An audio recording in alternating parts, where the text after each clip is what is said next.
Somehow, despite having more information than ever before, people are worse at choosing motorcycles than they've ever been. It's a weird thing, weird phenomenon. It's a big decision for a potential buyer. So it's easy to overthink, overanalyze, and get stuck in a never-ending cycle of spec sheets, Reddit threads, and some guy named TrackDay69 telling you what you should ride. Then you either get stuck in decision paralysis, too overwhelmed to pull the trigger, or you end up getting the totally wrong bike for you. So today, we're fixing that. If you're shopping for a motorcycle, these are the questions you should actually be asking. That way, you don't end up financing a bad decision that you have to adamantly defend for the next 3 years. Looking at you, GS owners. Now let's get into it. Now, what type of riding are you actually gonna do? This is one of the most important questions, and it's also the one that people kind of lie to themselves most about. If you're a new rider, you might think, motorcycling's motorcycling. What the heck is this guy with a awkwardly fitting hat talking about? But in reality, there are several different types of bikes, all designed around specific use cases. And if you're already familiar with the different disciplines, you still need to be honest about how you're gonna actually ride, not how you think, wish, or hope you will. You think you're going to be hitting the canyons every other day, every other weekend, doing track days all the time, maybe taking a trip up the Dalton Highway in Alaska. But unless you're some enigmatic free spirit with no job, no responsibilities, and an endless supply of cash, that's probably not your reality. Most of your riding is going to be commuting, running errands, and getting out on the back roads when you have the free time.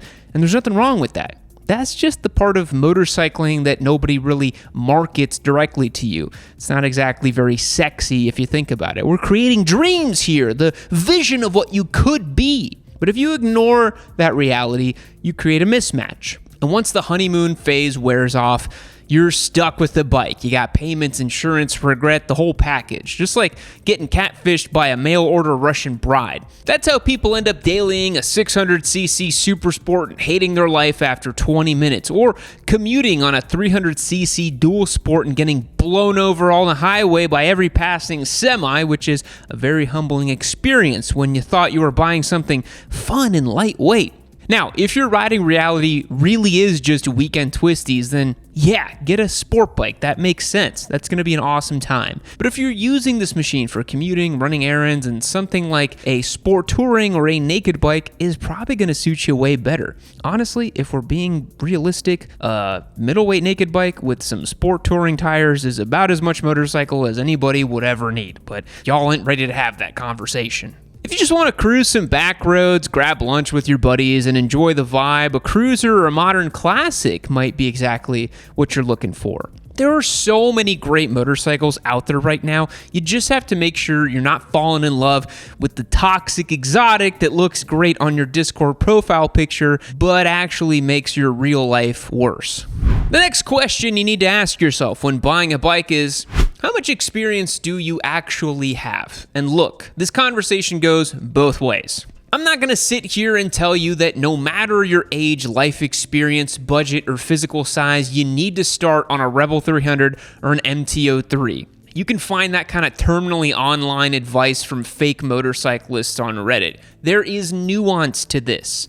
But unfortunately, nuance is hard to clip for short-form content. Yes, it's generally safer to err on the side of smaller, less powerful motorcycles. But if you go too far in that direction, you can end up with something that's just boring and uninspiring. If you prioritize safety above everything else, you kind of defeat the whole purpose of riding a motorcycle in the first place. If you want to be 100% safe, just drive a car. Or better yet, live somewhere where there's trains and you're walking everywhere. But on the flip side, if you're a testosterone-addled 20-year-old, it's probably not the best idea to buy a leader bike because some guy at Planet Fitness told you that you'll grow into it in between a set of hammer curls. That guy has no idea what he's talking about. He's taken so much Tren, his brain has turned into mush. Riders who are older, more mature, bigger in stature, and willing to take on more financial responsibility usually have more options beyond the typical 400 or 500cc beginner bikes. That's where what we call the beginner plus category comes in. You got bikes like the MT-07 or SV650 that offer real performance without being completely overwhelming. But you gotta be responsible if you ride a bike like that for your first one. They're still pretty powerful. At the end of the day, you want a motorcycle that matches your experience level, something you can actually have fun with, but won't absolutely punish you for small mistakes the way a 200 horsepower superbike will. You don't want a bike that you're just trying to survive, but you also don't want something that's gonna put you to sleep. Because both of those riders end up in the same place, scrolling marketplace again in 6 months. If you want to know what type of motorcycle you should buy, understanding your budget will help push you in the right direction. And it's not just because of the purchase price of the bike itself, it's the overall cost of ownership. This is one that gets overlooked a little bit. Insurance alone can make or break a decision. I've seen people fall in love with a bike. They get the insurance quote, and then they immediately start selling feet pics online. It's a serious problem. Fully fared sport bikes are typically the most expensive to insure, especially if you're a younger person, especially if you're a man, especially if you have a record, especially if your credit score is low. Do you see where I'm going with this? Whereas a naked bike that often makes similar power are noticeably cheaper with identical coverage. Sport bikes are simply crashed and stolen more, so they get hit with higher premiums. Then there's day-to-day costs of ownership. A sport bike is going to go through consumables way quicker than other types of motorcycles. You're going to tear through tires, brake pads, and every time you launch from a stoplight and trail brake aggressively into the Taco Bell parking lot. You're not Marc Marquez, you're just late for your shift. If you buy a big bloated ADV and actually try to ride it off-road, now you're going to deal with cost of crash protection, auxiliary lights, navigation, and all the other accessories that people convince themselves are necessary. Plus the inevitable repair bill every time you tip it over on a rocky incline. And if you plan on maintaining the bike yourself, you need to consider the price of parts, while dealership service on European brands is almost always going to be a lot more expensive. Ever heard of the Ducati tax? It's a real thing. The more specialized or high performance the motorcycle is, the more financial bandwidth it's going to require to own. Simpler, more general purpose bikes are almost always cheaper to live with, and weirdly enough, those are usually the bikes people end up keeping the longest and riding the most. Who'da thunk it? Many people love riding motorcycles for the community, meetups, bike nights, and of course, group rides. But group rides can be challenging. Let me paint you a picture. You and your buddies meet up at the gas station. Everyone's juiced up on energy drinks, the bikes are fueled, the sun is shining high in the sky, but within 20 minutes, the group is completely splintered. One guy misses a turn, another guy is stuck behind traffic, and somehow Braden, well, he's just gone. No one knows where he is. Maybe he got sucked into the CF Moto dealership's gravitational pull. He wouldn't be the first Braden to suffer that fate. Group rides manage to fall apart fast, unless you're using Calimoto.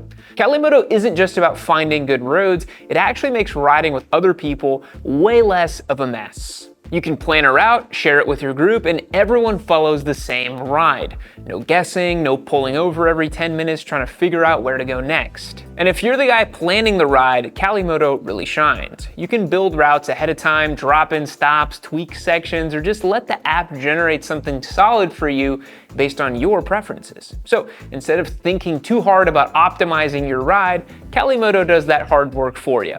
Plus, it tracks your rides, logs your routes, and turns every awesome ride into something you can revisit or share later. If you're tired of disorganized rides and boring routes, Calimoto is a game changer. Hit the link in the description, download the app, and use one of the codes on the website to get either a 30-day free trial or 10% off of your first year. Thanks to Calimoto for the support. Now let's get back to the show. Okay, the next thing you need to figure out is what you actually value in a motorcycle, because every bike is built around a different set of priorities. Some lean heavily into performance, that pure race-bred motorsports DNA, like the Aprilia 210 V4, while others focus more on comfort and usability and rely on style and character. But very few bikes, if any at all, do everything perfectly. In fact, most of them are very good at one thing and kind of suck at everything else. Just like if you asked Clavicular to write an essay on the works of Sophocles. Sport bikes are fast, sharp, and exciting when ridden hard, but they're uncomfortable and unforgiving for everyday riding. Like, let's be real, nobody enjoys lugging around an inline four at 30 miles per hour in stop and go traffic. That just sucks. Adventure bikes are comfortable and versatile, but they're tall, heavy, and often overkill for how most people actually ride. It's like those Broverlander guys with $75,000 SUVs who couldn't start a fire with the flamethrower. Cruisers can offer a ton of style and character, but they'll usually leave you wanting a little bit more in terms of performance and speed. They also don't tend to have a lot of ground clearance when you lean over. Naked bikes tend to split the difference and do a lot of things really well, but they can look a little polarizing if you prefer a more traditional or fully fared aesthetic. I hear people say all the time, yeah, I'd ride a naked bike, but they're just not as good looking as a sport bike. And honestly, I get it. But I also find the riding experience of a naked bike to be so much better on the street most of the time that I'm willing to live with that. If you're looking for a motorcycle that does everything perfectly, you're going to be looking for a long time. There's always going to be a trade-off, so figure out what you value most and use that as your filter because everything else is just noise. Okay, next thing you need to think about is how much looks and identity factor into your decision. Motorcycles are not rational purchases. If they were, half of these manufacturers would be out of business. It would be a world made exclusively of Hondas and Suzukis, putting around with like less than 500 cc's, and frankly, that's not a world I want to live in. You're not just buying transportation, you're buying something that represents you, or at the very least, a version of yourself you want other people to see. And there's nothing wrong with that. Let's be honest, right? Life's short, have a little bit of fun. You should like the way your bike looks, you should love the way it sounds, or appreciate what it represents on some cultural level. You should feel something when you walk up to it. It should not just be this simple, logical purchase. And you should feel something even stronger when you walk away and look back at it. But the problem is when that becomes the only thing guiding your decision. People will choose an entire type of motorcycle based purely on image or aesthetics, and then spend years convincing themselves they made the right choice. The Super Sport sounds incredible at 15,000 RPM. The ADV bike looks like a futuristic battle station. The tassels on the cruisers get the leather daddies all hot and bothered. But those aesthetic cues don't always translate into a riding experience that you actually enjoy. And this is where you got to be honest with yourself, because there's a difference between appreciating how a bike looks and committing to owning it. If your entire decision is based on image, you're not choosing a motorcycle, you're choosing a costume, and eventually you're going to get pretty darn tired of wearing it. The next thing you need to consider is whether you're buying new or used, because this decision can have a pretty big impact on what type of motorcycle makes sense for you. New bikes come with tons of obvious advantages. You get a warranty, the latest tech, no questionable service history, factory fresh, printed straight to you, and the peace of mind that no one else has had the chance to do something stupid to it before you. But you also have to pay for that. Higher purchase price, dealer fees, and the immediate hit of depreciation the second you ride it off the lot. Used bikes, on the other hand, let you stretch your budget a whole lot further. You can often step into a higher tier of motorcycle or a completely different category for the same amount of money, which can open up options you may not have considered if you were only looking at new bikes. But now, you're taking on a little bit of risk. The previous owner might have taken great care of it, or they may have been doing clutch-up wheelies in the parking lot with a bunch of CF motos every other weekend. And based on the average Facebook Marketplace listing, which I unfortunately have to subject myself to every single week, it's about a 50-50 shot. You got a coin flip on that one.